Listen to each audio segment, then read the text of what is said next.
भाई पिछले कुछ सालों से मार्वल ने थॉर को एक मजाक बनाकर रख दिया है। लव एंड थंडर में तो भाई साहब सिर्फ कॉमेडी कर रहे थे, लेकिन जैसे ही रूसो ब्रदर्स की वापसी हुई है उन्होंने उसका सीरियस मोड फिर से ऑन कर दिया। एवेंजर्स डूम्सडे की लीक्स और थ्योरीज ने दिमाग घुमा कर रखा है और हमारा गॉड ऑफ थंडर अब मजाक के मूड में नहीं है। वो टूटा हुआ है, डरा हुआ है और बेहद परेशान है।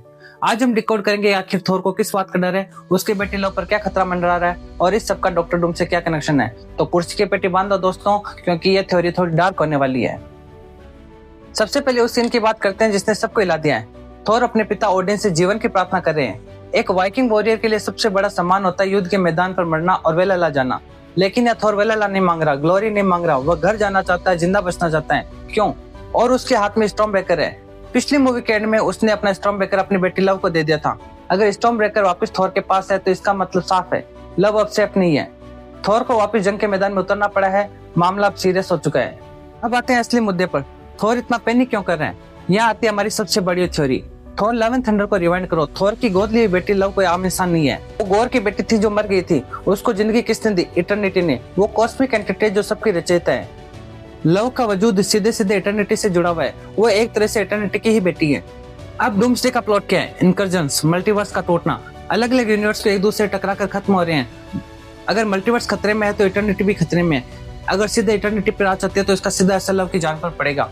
तो इस बार किसी थैनोस या हिला से नहीं लड़ रहा, वो इस बार रियलिटी के विनाश से लड़ रहा है ताकि उसकी बेटी जिंदा रह सके। यह वो डर है जो उसके अंदर ही अंदर खाया जा रहा है। लेकिन कहानी में एक ट्विस्ट है। मार्वल शायद हमें एक बहुत गहरा इमोशनल पैरेलल दिखाने वाला है। कॉमिक्स में डॉक्टर डूम की एक फेमस कहानी है जहां वो नर्क में जाता है अपनी माँ की आत्मा को बचाने के लिए। डूम पूरी दुनिया को आग लगाने के लिए तैयार है। अब पैटर्न देखो, एक तरफ डॉक्टर डूम है जो अपनी माँ के लिए पूरे यूनिवर्स को तबाह कर सकता है, दूसरी तरफ थोर है जो अपनी बेटी को बचाने के लिए यूनिवर्स को बचाना चाहता है। ये फिल्म सिर्फ एवेंजर्स असेंबल नहीं होगी, ये दो पिताओं या बेटी की कहानी होगी जो अपने अपने परिवार को बचाने के लिए किसी भी हद तक जा सकते हैं। और जब विलन का मकसद भी हीरो जितना ही मजबूत हो तब आता है असली मजा। तो दोस्तों सवाल ये नहीं है कि क्या थोर जीतेगा, सवाल ये है कि क्या थोर बचेगा। कॉमिक्स में जब थोर ऐसी नामुमकिन स्थिति में फंसता है तो जन्म होता है र्यून किंग थोर का, एक ऐसी पावर जो देवताओं से भी ऊपर है। क्या रूसो ब्रदर्स हमें वो लेवल दिखाएंगे या फिर एमसीयू में हमारे थोर का ये आखिरी चैप्टर होने वाला है? जब वो ट्रेलर में बोलेगा वन लास्ट टाइम तो कसम से डर लगेगा। क्या क्रिस हेम्सवर्थ का फाइनल सैक्रिफाइस होगा अपने बेटे के भविष्य के लिए आज की कुर्बानी देना? आप लोगों को क्या लगता है, क्या थोर र्यून किंग बनकर सबको बचाएगा या फिर आयरन मैन की तरह अपनी जान दे देगा? अपनी वाइल्ड थ्योरीज को बताइए कमेंट सेक्शन में। वीडियो पसंद है तो वीडियो को लाइक करो और ऐसी डीप डेप थ्योरीज के लिए चैनल को सब्सक्राइब करना ना भूलिए। मिलते हैं आपसे अगले वीडियो में, तब तक के लिए जय हिंद।